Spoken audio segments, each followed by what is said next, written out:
మొదటి జాబితాలో చోటు దక్కకపోవడంపై స్పందించారు బీజేపీ ఎంపీ సోయం బాపురావు. అధిష్టానంపై నమ్మకం ఉందన్న ఆయన రెండో జాబితాలో టికెట్ వస్తుందని నమ్మకం ఉందన్నారు.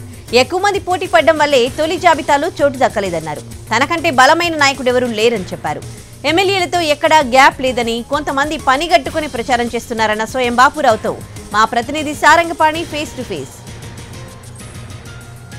అధిష్టానం ప్రకటించిన తొలి జాబితాలో ఆదిలాబాద్ స్థానానికి అభ్యర్థిని ప్రకటించలేదు. సిట్టింగ్ ఎంపీ సోయం బాపురావుకు ఈ జాబితాలో చోటు దక్కలేదు. అయితే రాష్ట్రంలో ముగ్గురు సిట్టింగ్ ఎంపీలకు మరోసారి జాబితాలో చోటు దక్కింది. టికెట్ల ప్రకటించారు. ఎంపీ సోయం బాపురావు మనకు అందుబాటులో. సార్ చెప్పండి, ఏంటి మొదటి జాబితాలో ఆదిలాబాద్ ప్రస్తావన లేదు, దానికి సంబంధించిన పెండింగ్లో ఉంది. మీరేం అంటే వస్తుందా, ఎట్లా మీ ఎక్స్పెక్టేషన్స్? భారతీయ జనతా పార్టీ అంటే ఇప్పటికే తెలంగాణ రాష్ట్రంలోనే ఆదిలాబాద్ లోక్సభ ఒక బలమైన నియోజకవర్గం. ఎందుకంటే 42 మంది అనేది ఏ నియోజకవర్గంలో కూడా దరఖాస్తులు పెట్టుకోవాలి, కానీ ఆదిలాబాద్ నియోజకవర్గాన్ని పెట్టడం జరిగింది.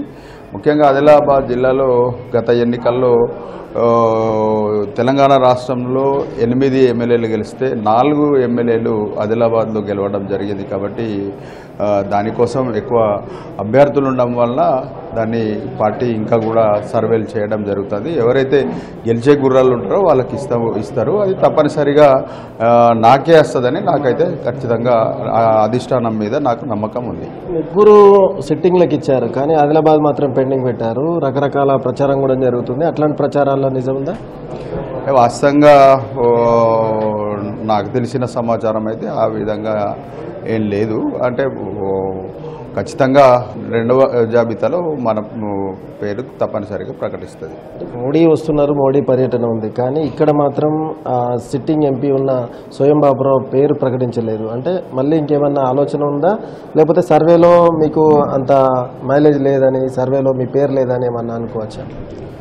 అంటే కొందరు పని కట్టుకొని ఒక ఆదివాసీ నాయకుని కాబట్టి ఇప్పుడు వాస్తవంగా దేశంలో స్వాతంత్రం రాకముందు కూడా ఆదివాసులకు ఈ విధంగానే అన్యాయం, వేరే మాటలు అన్యాయం చేసింది.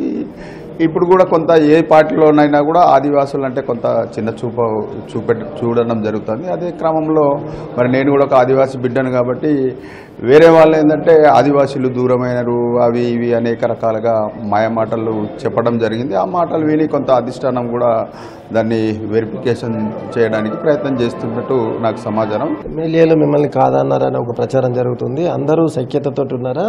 అందరూ కలిసి వస్తారా? ఒకవేళ టికెట్ ఎవరికి వచ్చినా కలిసి పనిచేసేందుకు సిద్ధంగా ఉన్నారు?